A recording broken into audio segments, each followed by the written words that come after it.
Bonjour à tous, heureux de vous retrouver. Aujourd'hui on va déballer une caméra Reolink, c'est l'Argus 3.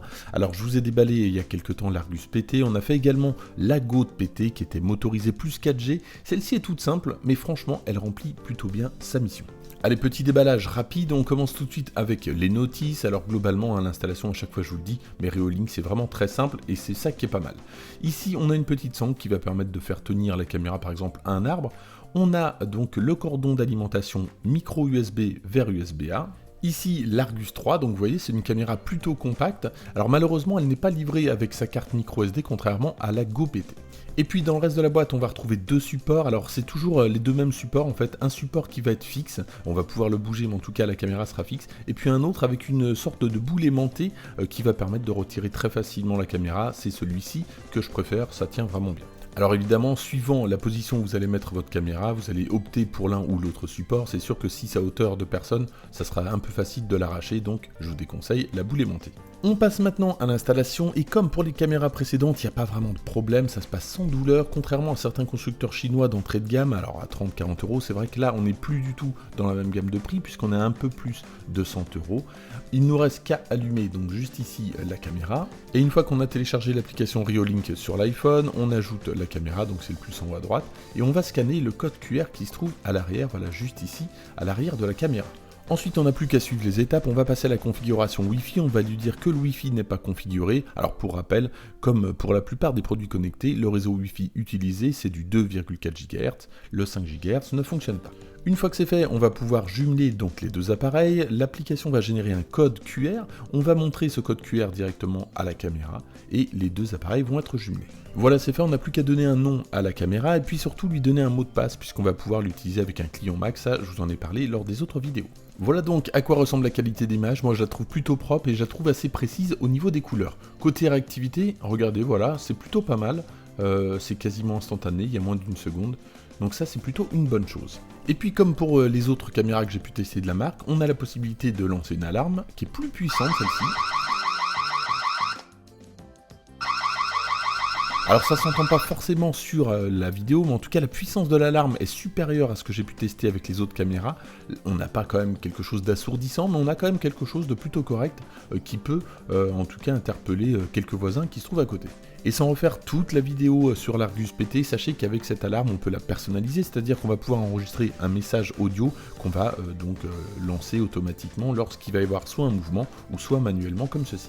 Côté batterie, ça tient plutôt pas mal avec le panneau solaire, même s'il fait pas trop beau, ça charge suffisamment, donc je suis toujours à 100% de batterie, donc j'ai aucun problème, contrairement à la Go PT qui est en 4G, celle-ci est plus basique, donc la batterie est moins sollicitée. Et puis comme pour les autres caméras de la marque, on a l'option anti-scintillement, donc en France on va se régler sur 50 Hz. Côté qualité, on aura le choix entre 1080p ou 720p, évidemment je vous conseille le 1080p si votre débit le supporte, puisque même en 1080p on n'a pas de latence, ça c'est plutôt bien. Et puis je passe très vite sur les zones de détection, puisqu'on a déjà vu ça sur les caméras précédentes, toutes les caméras Reolink intègrent la fonction zone de détection, donc on va pouvoir masquer une partie de l'image qui, lorsque cette partie sera masquée, ne lancera pas une détection de mouvement s'il y a quelqu'un qui passe devant. Petit avantage de cette caméra par rapport à la Go PT précédemment testée, celle-ci est compatible avec Alexa, alors je comprenais pas pourquoi la Go PT ne l'était pas, en tout cas bon celle-ci l'est, donc on a juste à aller dans cette partie pour activer la caméra, puisque par défaut elle n'est pas activée, donc même si vous avez installé la skill sur Alexa ça ne va pas fonctionner, et une fois que tout sera installé, on va pouvoir demander à Alexa de regarder ce qui se passe sur la caméra. Alexa, montre bureau personnel. D'accord. Alors l'avantage, c'est que c'est compatible avec toutes les enceintes qui ont un écran, c'est-à-dire l'Echo Spot, l'Echo Show 5, 8, 10, et ça marche également avec les Fire TV, que ce soit des sticks ou des cubes que j'ai testés il n'y a pas longtemps. Néanmoins, je vois quand même quelques désavantages à cette fonction. Le premier, c'est la latence, regardez, 10 secondes pour avoir cette image, et en fait le décalage, je vais le traîner pendant toute la visualisation, c'est-à-dire que je vais toujours avoir 10 secondes de décalage, donc c'est pas pratique si vous devez voir une image en direct. L'autre désavantage, c'est que je ne peux pas zoomer, je ne peux pas parler à un interlocuteur, c'est vraiment simplement une fonction de visualisation. Alors ça existe, tant mieux, mais c'est pas vraiment encore au point. Côté vision nuit, donc voilà ce que ça donne, donc là je suis en noir et blanc, et je vais passer en vision couleur, regardez c'est quand même un petit peu mieux, alors c'est sûr que c'est pas les meilleures conditions, mais on a quand même un petit peu plus de détails, et puis je vais vous refaire mon test du placard, donc en noir et blanc, en couleur et en auto.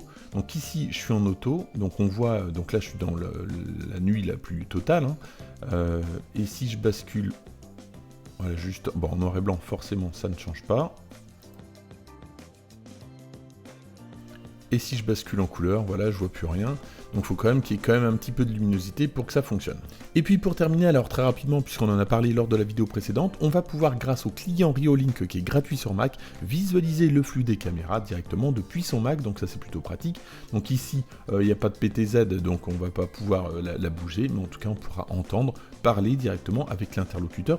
Ça, je trouve ça vraiment bien qu'ils aient mis quelque chose comme ça, qu'on puisse utiliser depuis un Mac. En conclusion, je suis très positif sur cette caméra, je la teste depuis un mois, donc j'ai un petit peu de recul maintenant pour pouvoir en parler plus facilement. J'aime beaucoup la rapidité avec laquelle elle se déclenche, alors pour visualiser un flux ou alors directement un enregistrement, donc ça marche très bien, et ça c'est plutôt pas mal. Et puis bon, même si elle n'est pas motorisée, même si elle n'est pas 4G, elle est quand même plutôt polyvalente, elle a une bonne qualité d'image, que ce soit en 1080p ou même en 720p, et puis en vision de nuit, bon c'est plutôt correct, sans plus, mais globalement elle tient bien avec sa caméra. Alors si vous avez le panneau solaire, là il n'y a aucun problème, donc c'est plutôt quand même un bon investissement. Il n'y a pas de CLAD en plus à rajouter, puisqu'on peut lui ajouter une carte. Alors je vous rappelle, elle n'est pas fournie, la carte micro SD.